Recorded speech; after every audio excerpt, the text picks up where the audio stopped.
Hey friends, and welcome back to the channel. Today we're going to answer all your burning questions about how to become an RD and just answer some questions about the dietetics career in general. So whether you are considering becoming a registered dietitian, or you're already in school to become a dietitian, or you're just kind of curious about the process, I think that you'll really enjoy today's Q&A. So without further ado, let's grab some of your questions and get them answered. The first question comes from Science Explained, and they actually had two parts to this question, so we'll cover them both. The first one is a little off topic, but after watching your video from about 5 years back about your journey to becoming a registered dietitian, which university did you go to for undergrad? Great question. My undergrad university is Fontbonne University. It's a private university in St. Louis, Missouri, in a really nice side of town. I could not recommend Fontbonne more. All of my teachers were absolutely fantastic and amazing and really took the time to make sure that I absorbed and processed all the knowledge that I learned in classes. I truly think that they went above and beyond, and I couldn't have asked for a better school.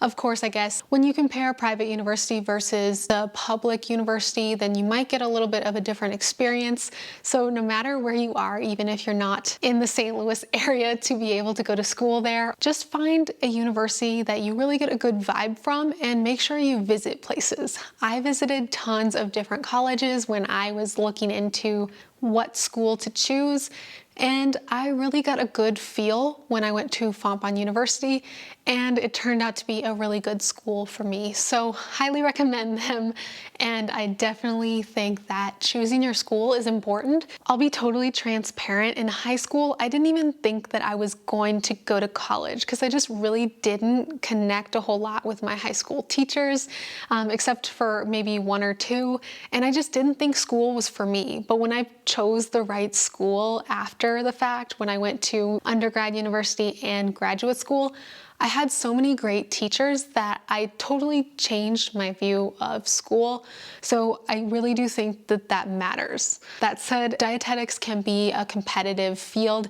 So if you're trying to get into maybe a grad program or something like that, like sometimes you just have to pick, the schools that are within your ability to pay for, and also, schools that are nearby. So don't get too picky about it at the same time. But if you have the privilege to have that choice in what school you choose, go with your gut feeling and choose the school that's going to give you the best education and background for your career. Okay, and then part two to their question is, how does the program work? Are there any prerequisites necessary, something like pre-dietetics, or do you just go for your freshman year and get into the field? I accidentally cut off the message right here, but I remember this comment and I know what they were saying. They were essentially saying, do you have kind of like a pre-med program, or how exactly does that work for nutrition and dietetics in particular? And that is a really, really good question, because the dietetics profession actually kind of roots from the nursing profession, and you do have a lot of similar classes that you would take for pre-nursing or nursing school. You take things like Chem 2, Anatomy and Physiology 1 and 2. Those were some of the classes that I took prior to transferring, because so I did take 2 years of community college, and then I transferred to the private university, which is Fontbonne University, that I went to. So I did technically have that transfer moment, and I did it a little bit cheaper at community college and then transferred my credits. So what I did when I was in community college is I checked with Fontbonne University, because I knew that was where I wanted to go in the last 2 years of my college experience. And I checked with the school to make sure everything that I was doing in community college would transfer, because I didn't want to take any classes over again. So highly recommend doing that. The people, when I transferred, it's funny, the transfer advisors, or whatever they're called, were beyond impressed that every single credit that I had transferred, and I didn't waste any time, and I was really proud of that. You cannot be wasting money when college is as expensive as it is. So yeah, you'll be wanting to make sure that you know the curriculum if you're going to transfer, or even if you're just in a university, you know what to take when you're there. You'll take things like Chem 1, Chem 2, Anatomy and Physiology 1, Anatomy and Physiology 2, and organic chemistry, biochemistry. I'm trying to remember if there was any other traumatic classes because sometimes I try to push them out of my brain, but you get the gist. There is a lot of science, but then thankfully once you get into your junior and senior year, it's science, but it's more science that's catered directly to nutrition. Like I'm trying to remember the name of the class exactly, but it was essentially nutrition metabolism. And I think that class was Nutrition Metabolism 1 and 2, and there might have been a third one if I can remember that correctly. And then there's stuff like nutrition education, nutrition counseling, things like that that all kind of incorporate those sciences, but you're using it directly for nutrition. Oh yeah, and like one of my favorite ones, like cultural foods, and there was like a food lab where I did a 10-page paper on comparing the different types of vegan French toast, because obviously, if you've made French toast before, you know that there's lots of different dairy products in there. So that was just one fun example of what you do as a dietetics student. But yeah, long-winded answer just to say that you do have a lot of science classes, but once you get into junior and senior year, then they're more focused on nutrition versus if you were in nursing school or something like that, or pre-med, you would probably still be focusing on science and more probably the anatomy and stuff that relates more so to what you would do pre-med. It is different, but it is rooted from the same type of scientific background. Since we talked about undergrad, I want to answer this question next because I think it's important for future dietetic students or people who haven't graduated yet, or if you're thinking of being a dietetics student. So right now, or when I was a student in college, you didn't have to have a master's degree in order to take the exam to be a dietitian or to get an internship so you could take the exam to be a dietitian. But from what I've heard, in 2024, they're changing that, and you're gonna have to have both an undergrad and a graduate degree, and then you can apply to your internship. Personally, I think this is absolutely ridiculous, not because I don't appreciate education, and I have a master's degree, so I really don't have anything to lose from this being changed, but I am mad from the perspective of that I care about the future of our profession. And I think that, unfortunately, the priorities are in the wrong place for what needs to change in our profession. Personally, again, and this is my own personal opinion, I'm not trying to bash anyone, but I do think that the honest truth needs to get out there and that we need to talk more about this, because otherwise our profession is going to be not taken as seriously as it should be. So circling back, the problem that I really have with it is that our profession is very, very, very underpaid on average. I know when I got out of grad school and I started applying to different jobs, I had the choice between a job at WIC and a job that was kind of like a telehealth nutrition coaching. It wasn't like you had to be a dietitian. It was like you had to have like health coaching background or dietetics background, which we can talk about that another time if you want to know the differences between the two. And the health coaching job offered me like, I think $4 or $5 grand more than the WIC job, which is absolutely pathetic because the WIC job required that I was a dietitian and the other job did not. So I think before we force people into master's degrees and make our profession even more unattainable for people of color and different people who are not necessarily hyper privileged, because right now I think that's the majority of who is able to be in the profession. I think we need to focus on offering more free opportunities for internships, better pay, and just fair pay in general. I'm not all about the money, but I do think that if you're requiring so much science and so much in-depth stuff that needs to happen, like an unpaid internship, or worse, an internship that you have to pay for, then you have to make the barrier to entry a little easier in other places, or else we're gonna have a really distorted field. We're not gonna have the diversity that we need in our field to help as many people as possible. So that is my rant. If you wanna hear me rant about it or talk about it further, then we can make another video about that. Okay, so the next question is it worth it to become a dietitian? versus someone like a health coach. So I do have a couple videos on this topic, but I still feel like, maybe I have more room to talk on this topic because my first job out of college actually was quote unquote as a health coach, and the position name was not necessarily like a dietitian on the title. I think that there is value in both, but they're not the same and one does not replace the other. So if you want to give people diet plans, medical nutrition therapy, if you want to help people get from having trouble with their hormones or having diabetes and maybe reversing some of the damages or lowering their A1C, or helping someone balance their blood sugar, then you want to be a dietitian. If you are someone who wants to just mostly focus on healthy habit building, where you're helping people like increase their veggie intake, doing essentially things that don't require any sort of prescriptive meal plan, don't require any sort of prescriptive stuff like, hey, this will help your hormones get balanced, or this will help your blood sugars get balanced. I can only think of things that get balanced, I guess. Or this will help reverse heart disease. If you don't want to do any of that, then you can be a health coach. And I think there is really value in both health coaching and dietetics. Where I get frustrated is when health coaches go to be health coaches and then they start posting things on their website, and I see this literally all the time, where they're saying, we're gonna help you recover from an eating disorder. I'm gonna help you recover your blood sugar and make sure you reverse amenorrhea, or make sure you reverse your thyroid, Hashimoto's, or PCOS. That is all prescriptive advice, and that is not advice within your scope of practice as a health coach. So that is where, the difference comes.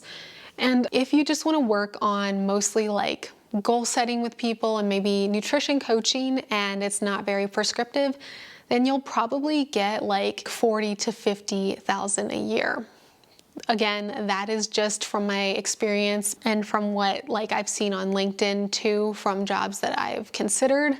You're not going to get paid the best, but it's fine. But if you're something like a specialist, maybe like in oncology or in a clinical setting, you can get paid anywhere from like 55 to 75, sometimes even more. Also, professions like eating disorders and stuff like that, clinics can pay you more or less. It really just depends on where you work. I'd love to say that all like eating disorder specialists get paid super buku bucks, but it's really not true. I've seen job postings for anywhere from 40,000 a year to 85,000 a year. So it really just depends, unfortunately. If you don't want to cap on your possible income, then I recommend thinking about entrepreneurship. I mean, I'm not gonna lie and say that I make buku bucks right now as I'm starting out, but the reason that I love entrepreneurship and I've always wanted to be kind of a dietitian entrepreneur is I don't like having a cap on my freedom and ability to share what I love and talk about the topics that I want to talk about in the way that I want to talk about them. And then two, I feel like our profession is so vastly underpaid that I just really don't want my cap on my income to be like 40 to 50,000 a year. It just kind of depresses me. So speaking of which, if you are interested in showing your support to the channel and just helping the channel grow, I do have a Patreon, and you can join for as little as $5 a month. That's like a latte, or with inflation, that's like a banana. But you can join for as little as $5 a month just to show your support to the channel, and you get special discounts and fun little bonuses and extras on the Patreon page if you join. So check it out at the description box below, or you can go to patreon.com/darkbluenutrition. Next question is, what does maintaining credentials look like? Okay, so that is a good question. The other difference between health coaching and dietetics has to do with this. So dietitians have to have 75 CEUs, or continuing education credits, or CECs, CEUs, different places call them different things, but essentially you need about 75 hours of continuing education every 5 years to stay up to date. With other health coaching certifications, sometimes it's just like you just pay a fee to continue your credentials and you don't ever have to have any continuing ed. or it's just a matter of like passing a quick exam every couple of years to maintain your credentialing. So good differentiation between the two. Our field definitely requires you to stay way more up to date on the most recent nutrition knowledge. Next question is, what is the internship experience like? So this is a hard one, and I want to like preface with saying that every internship is different. So even in my internship that I was in a grad school / internship program. So I did a couple of semesters of grad school, and then after that I completed the rest of my grad school credits in an internship. So it was an ideal situation, and definitely one that if you have the option to do that, I highly recommend, because I don't think I could have done grad school if it was just like 2 years of grad school and then doing the internship. I liked that it was all smushed into one. I felt like it got the job done without being like too overdrawn or too long of a process. But what was my experience? Again, everyone's is different, so take that with a grain of salt. Mine was an 8-month internship. I was at a pretty small hospital, and I think I did around 10 weeks of, all these numbers are gonna be skewed because my memory is off, but I think it was like 10 weeks of my food service rotation. So it was a really long food service rotation. Don't recommend, but hey, it's all good. 8 weeks-ish of clinical, and then about a month of community, I think. Does that sound right? Is that 8 plus 9 plus 4 divided by 5? Okay, so my numbers are probably pretty off. I think there was also a couple weeks for extracurricular stuff, like you can choose your own thing. Like I interviewed a sports dietitian for one of my like bonus hours, or like ones that you can choose yourself. And then I followed like a bariatric dietitian for another one of those things. So there's about 8 months total, but that's about what mine looked like. I would say, like, I don't know much to say except be willing to learn. You're gonna be everyone's slave for the next 8 months. And that's not necessarily like derogatory. That's just kind of like the nature of a medical related internship, I think. I'm sure doctors and nurses can probably say the same thing. Just be ready to be on your best behavior and just be ready to learn. And then also, don't stress so much. I think I was under so much stress during my internship that I probably ruined my experience a little bit. I think I could have been a little more calm and chill during the whole process and just trusted it a little bit more.